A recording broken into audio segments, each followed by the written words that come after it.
Alors ici, on va s'intéresser à comment multiplier plus de deux nombres relatifs. Bien entendu, je vous recommande d'aller voir la première vidéo sur multiplier seulement deux relatifs pour bien comprendre comment ça fonctionne.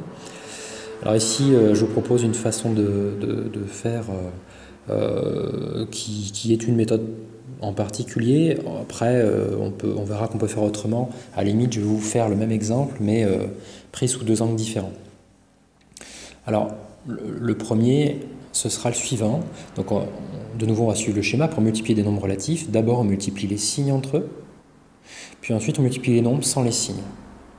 Là, ça va être un petit peu particulier, puisque comme on aura un peu plus de nombres relatifs, en fait, on va essayer de trouver un moyen de trouver le signe du résultat final un petit peu plus vite. La technique consiste à compter le nombre de moins qu'on voit en fait dans le calcul. Si vous en trouvez 0, 2, 4, 6, 8, etc., en fait vous en trouvez un nombre pair de fois moins, le résultat final sera plus. Et si jamais vous tombez sur 1, 3, 5, 7, 9, etc., eh bien, vous savez, comme nombre de signes moins, un nombre impair, ça vous donnera un résultat final négatif. Et dans un deuxième temps, vous n'aurez plus qu'à multiplier tous les nombres entre eux. Bon, le mieux c'est de faire un exemple. Alors, prenons moins 1 fois moins 1 fois moins 1. Alors, suivons le schéma. Le schéma nous dit, d'abord, tu vas multiplier les signes entre eux. Mais pour pouvoir les multiplier ensemble et trouver le résultat final immédiatement, en fait, combien est moins? Alors, je vais les compter. 1, 2, 3. 3 est-il un nombre pair ou impair? C'est un nombre impair. Donc, le résultat final, c'est forcément moins. Et dans un deuxième temps, on va multiplier les nombres entre eux. 1 fois 1 fois 1 sans se soucier des signes. Et 1 fois 1, ça fait 1, fois 1, ça fait 1. Alors, on va peut-être voir un autre exemple.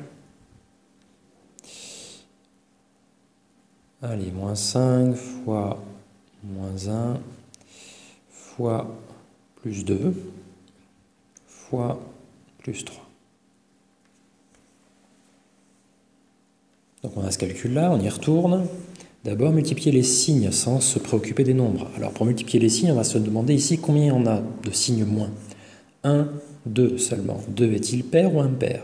C'est un nombre pair, donc le signe du résultat final sera forcément plus. Maintenant, vous faites comme si les signes n'existaient plus, vous ne multipliez que les nombres entre eux. 5 fois 1, ça fait 5, 5 fois 2, ça fait 10, et 10 fois 3, ça fait 30. Qui s'écrit également 30. Alors, je vais vous montrer une autre façon de faire, qui est celle en fait qu'on suit lorsqu'on suit les règles de priorité de calcul. Vous vous souvenez des règles des priorités de calcul?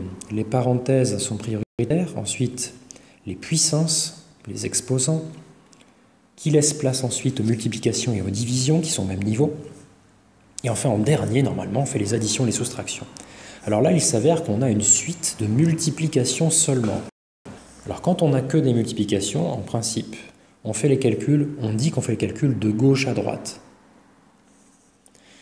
Alors normalement, je dois commencer par moins 1 fois moins 1. Et faire comme si le dernier, en fait, restait spectateur, il ne fait rien. Moins 1 fois moins 1, là je retombe sur la vidéo multiplier deux nombres relatifs. Comment on fait? Multiplier les signes ensemble. Si les signes sont identiques, le résultat sera plus. Et ensuite, multiplier les nombres ensemble. 1 fois 1, ça fait 1.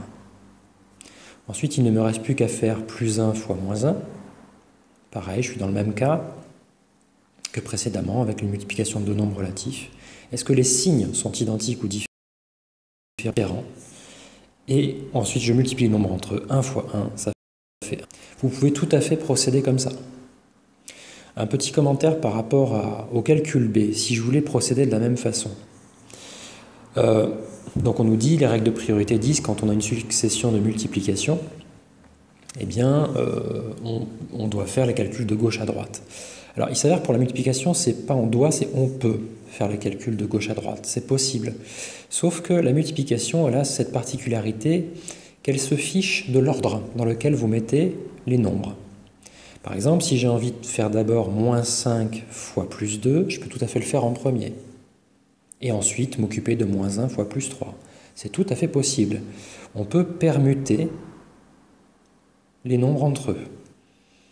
Donc c'est une autre manière de faire aussi. Si vous trouvez que le premier calcul à faire de gauche à droite est plus simple, il est plus simple pour vous de faire moins 5 fois 2, bah faites moins 5 fois 2.